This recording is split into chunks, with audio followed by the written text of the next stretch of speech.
The phone call came at midnight. Her voice, sharp with triumph, cut through the static.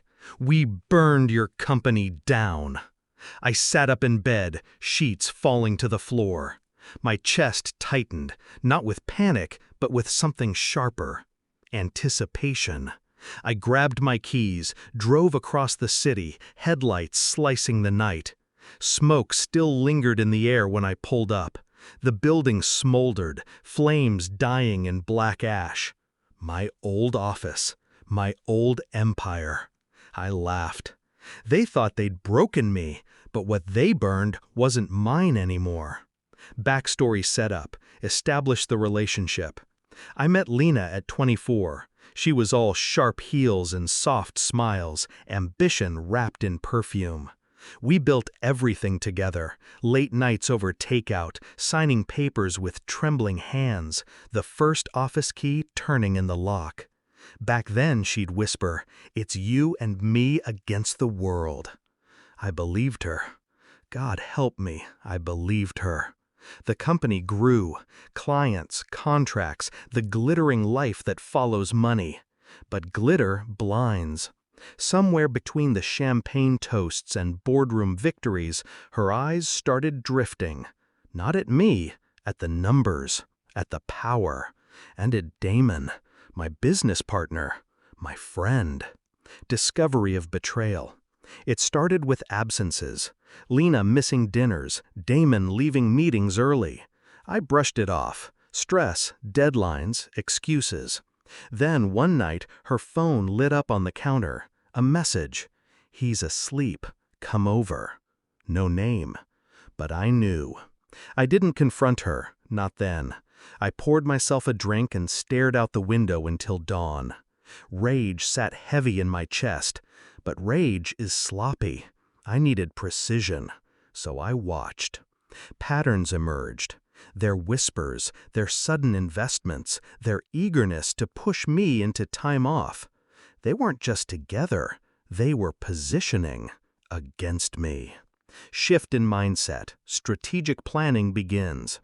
I played dumb. Smiled at board meetings, kissed her cheek, signed papers Damon shoved across the table, but every signature was bait. I shifted assets quietly, one by one, moved patents to shell corporations, rerouted contracts, liquidated stocks and buried the money in trusts she couldn't touch. She thought I was distracted, heartbroken, weak. I was building an exit. The day she filed divorce papers, her lawyer smirked like he'd already won. "Half of everything," he demanded. I nodded, of course. She thought she was clever, that by bleeding me dry and taking Damon's side, she'd walk away with the empire. But by then, the empire was an empty shell. Execution of the plan. 2 months later, Damon bought me out of the company. He called it a mercy deal. I signed the papers, collected the check, and walked away with nothing on record but everything in reality. The moment the ink dried, the accounts I'd hidden began to grow. Investments I'd set in motion doubled, tripled. Meanwhile, Damon inherited the husk I'd left behind. No patents, no clients, no contracts, just a crumbling brand name and mounting debts. And Lena? She tied herself to him, convinced she'd chosen the winning side. Climax and confrontation. That night, after the fire, I stood on the sidewalk watching them. Lena's eyes gleamed with cruel delight. Damon's arm draped over her shoulder. She smirked when she saw me. "It's over, Michael. You've got nothing left." Her voice dripped with venom, with years of contempt she no longer bothered to hide. I let the silence stretch. The building behind her still hissed with smoke. Damon smirked too, cocky and proud. Finally, I chuckled, low, sharp. "You burned the wrong office." Their smiles faltered. "That building? Sold it 6 months ago. Belongs to the bank now. The insurance won't cover arson. You torched your own investment." Damon's jaw tightened. Lena's hand slipped from his arm. "And as for the company? I stepped closer, watching the color drain from their faces. There is no company. No patents, no clients, no contracts. You've been holding a corpse. You burned a grave tonight. Her eyes widened. No, you're lying! I pulled out my phone, opened a single account screen. The numbers glowed green, zeros stacking like soldiers.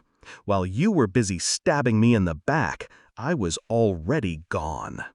The realization hit them slow, then all at once.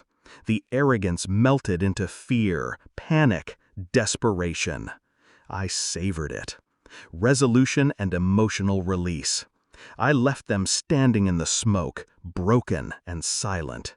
Drove away into the night, windows down, the air crisp and clean.